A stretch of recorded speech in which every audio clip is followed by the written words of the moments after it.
If you love Airheads, you need to try freeze-dried Airheads. They are light and crispy, so flavorful because they taste just like an Airhead, but they're literally so good.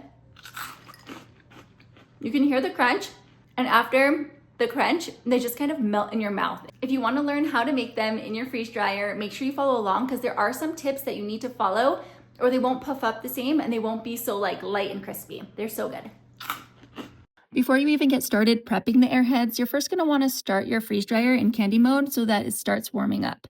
This will help the Airheads to puff up and be a lighter and crispier texture. I'm using my Stay Fresh freeze dryer and I'm just making sure that I have my vacuum valve closed, my drain valve is closed, and also the demister is closed as well. Next, I'm going to make sure that the door is sealed and I'm going to click freeze drying.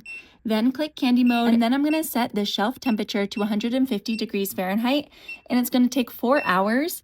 And then I click start. As you can see, my shelf temperature is at 64 degrees Fahrenheit, so I'm just going to wait until it reaches 150 degrees before adding my Airheads to the freeze dryer. While the freeze dryer is getting ready, I'm going to preheat my oven to 200 degrees Fahrenheit, and I'm going to start prepping the Airheads. I'm using a pipe cutter here to cut my Airheads. I already had it because it works really well with Jolly Ranchers, but you could use scissors as well. I like to cut them in small pieces. They're about a ½ inch each, and once they're all cut up, I arrange them on parchment paper. Make sure that you use parchment paper because they will absolutely stick to the bottom of the trays if you don't. And if they're too close together, they'll stick to each other as well. I ran out of Airheads, so I just finished the tray using a different candy, and here I'm using High Chews. Now that they're all prepped and on parchment paper, I'm going to check my freeze dryer, and as soon as it hits 150 degrees, I'm going to put my Airheads in my 200 degree oven for about 5 to 10 minutes until they are glossy but still holding their square shape, and when you touch them, they're going to be soft. Once the Airheads are warmed up, we're going to do our next step pretty quickly because we want to keep them nice and warm, so I'm going to bring the freeze dryer trays right next to my freeze dryer and then click final drying. This will ask if I want to pause it, and I'm going to click yes. Then I open the vacuum valve to let out the pressure, and then you can open the chamber door and slide in your Airhead trays. Close the chamber door and then close your vacuum valve.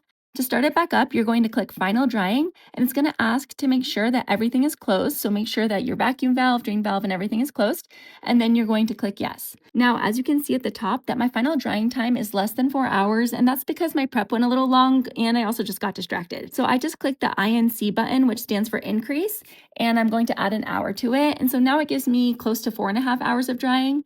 And this is also a great trick that if you find that you're going to be out of the house and you want it to just run until you get home, you can always just add time this way. I actually had my husband add a few hours because I was out of the house. So when I got home, it was completely finished. And so I clicked exit, and then I'm going to click yes to stop the freeze drying session.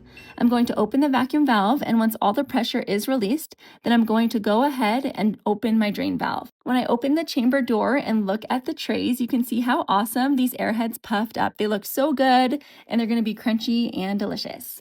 Our family is going to just be eating these as a fun treat, so I just added them to a mason jar. I'm going to use my electric mason jar sealer to take out any extra air in the jar, and that helps keep them dry and crispy. As you can see, it's finished and the lid is completely sealed on there. You can also add them to small Mylar bags and give them as gifts or use them as treats for movie nights or on the go. I also wanted to show you a fun little candy board that you could make for your friends. It has freeze-dried Airheads, Skittles, Jolly Ranchers, and High Chews on the board. Okay, now that they're done, this is the best part. We get to try what we made.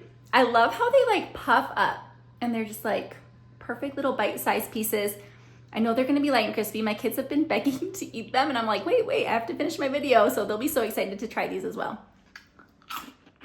They're just really good. If you have any questions about freeze-dried Airheads, just leave a comment below. I'll do my best to answer.